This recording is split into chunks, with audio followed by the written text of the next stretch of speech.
So we know that the space sector globally is going through a really big transformation. We've seen an incredible drop in the cost of launch and our ability to access space.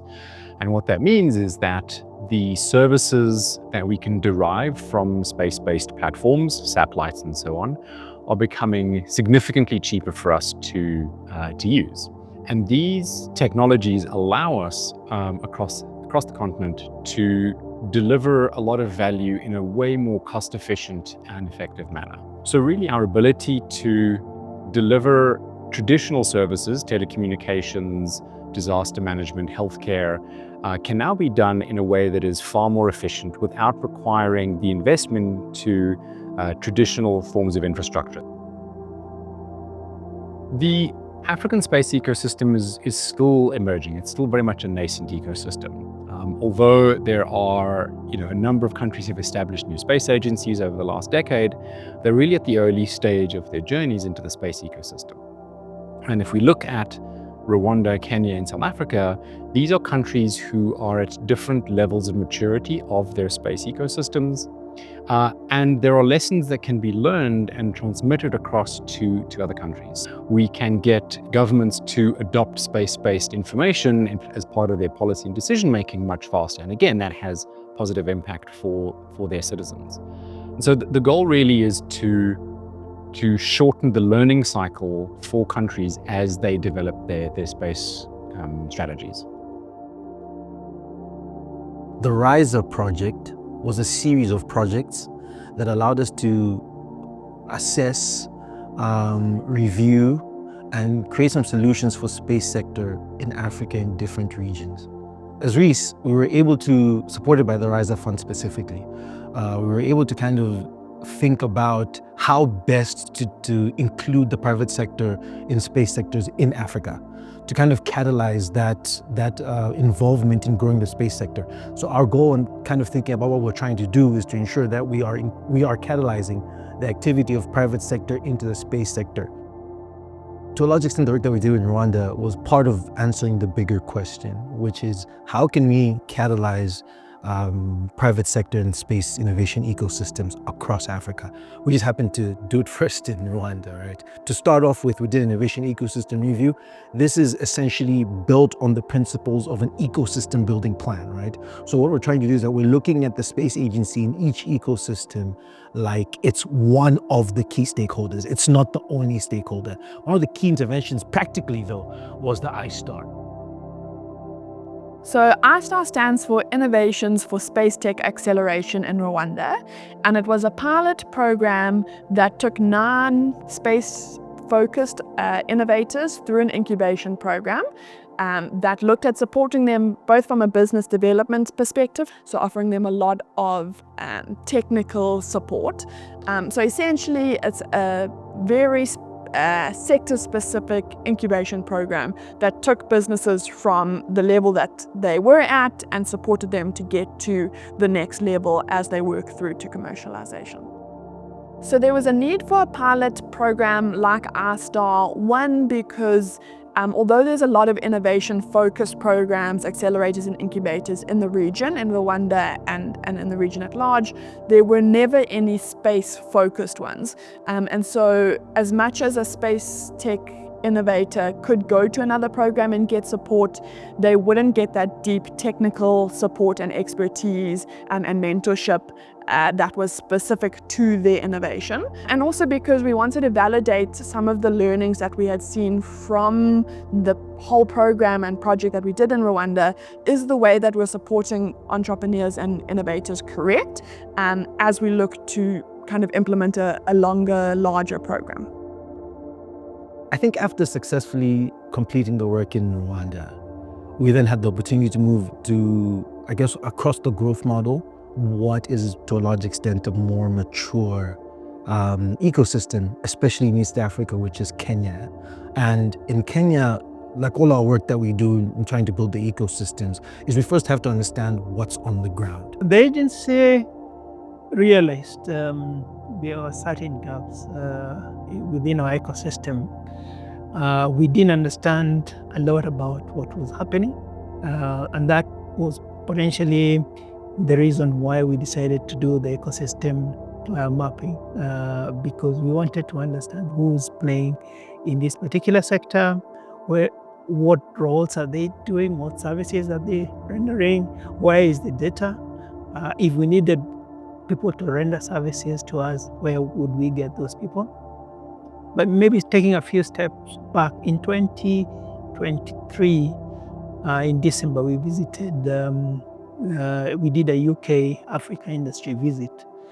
And one of the venture capitalist funds that support space tech firms, called Seraphim, we were having conversations in terms of why they're not getting into our markets and why they're not supporting startups and the like. And then their response was, we don't understand what's in your market. And then we thought by doing the ecosystem assessment and mapping, that we would have a better understanding of our ecosystem so that we're able to serve our community in a much better way. The key thing about Kenya is Kenya, to a large extent, had already got a lot of movement. This is because the government of Kenya had already endorsed the use of space-based technologies in the space sector. So what we've then tried to do is to ensure that through this work of including the private sector, is we then intentionally begin to build a pipeline of businesses, startups, entrepreneurs, etc., to join the space sector across Africa, and incubation programs, acceleration programs. One of the major gaps that was identified through the review was that there's a lack of awareness around space and space activity in Kenya. And so to address this, we came up with different initiatives. One of the most notable ones was the Kenya Space Success Stories series. In the series, what we aimed to do was to educate people on space and space activity, inspire interest in the space sector, and also showcase some of the already existing startups and organizations which are currently quite active in the sector. Beyond space education, we also featured startups that are leveraging space data in different ways. One of the startups featured is leveraging space data to help support farming and agriculture, using space data to get information on soil quality, rainfall, and that sort of information. World Space Week is an internationally celebrated and recognized week focusing on space and space activity. In Kenya, what we tried to do was target various stakeholder groups across the week. So we had activities that were targeted and focused on young scholars. We had activities focused on the youth and university students. We also had activities targeted differently abled persons, as well as industry players and stakeholders. One of the other areas that we leveraged is the fact that Kenya is very good at bringing people together. What we thought was only for the space sector has now grown into addressing national priority areas. So recently, one of the COPs that came out of this project is now doing a data governance across the Kenyan ecosystem, across every sector. And this is some of the impact that we're already seeing from the work that we've done to develop and include the private sector into the space ecosystem, and show them pathways for growth as well. So this is one of the things we're very proud of developing, creating, and being a part of in terms of growing the space ecosystem in Kenya. We've had a lot of progress in terms of the interventions that were in the roadmap to grow the space innovation ecosystem in the country. It has also been able to ignite collaboration amongst people that will never have found each other. A key part of our success in Kenya was a close collaboration with the Kenya Space Agency. The Kenya Space Agency has been intimately involved in the work that we were doing, so much so that they even had part of their team seconded to our project and are going to be incubated by the Kenya Space Agency before they fly and become as successful as we've anticipated them to be. This collaboration, I think, is one of the key collaborations that we've had, and enabled us not only to work seamlessly in the ecosystem, but to ensure sustainability of all the interventions that we've created. This journey of understanding the ecosystems and space ecosystems in Africa kind of led us back home to South Africa.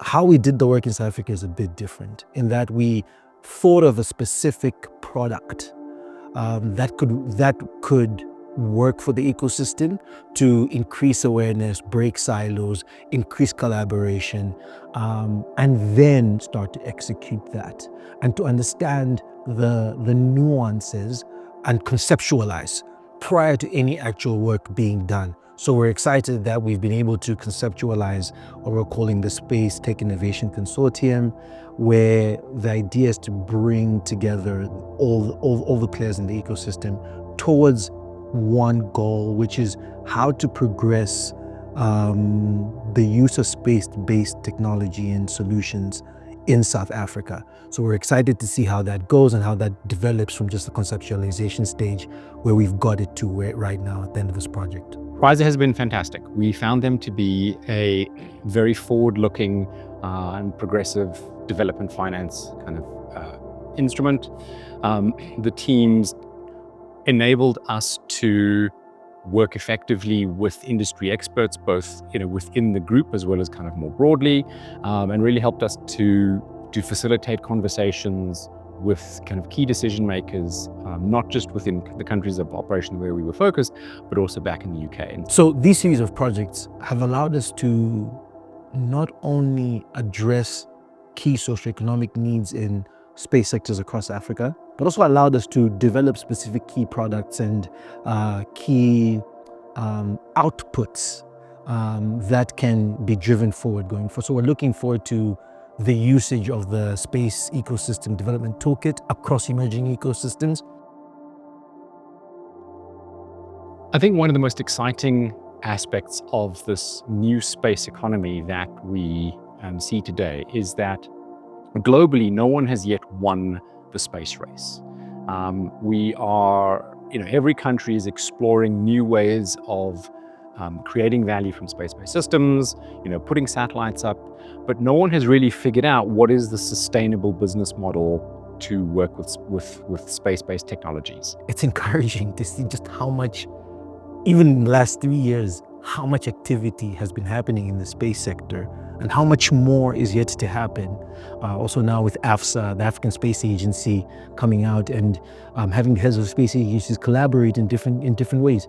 I think the space sector in Africa has not even begun to show what it's capable of. And that means that we across the continent here have the opportunity to build the future Googles of the space sector, the future Amazons of the space sector, because no one's figured it out yet.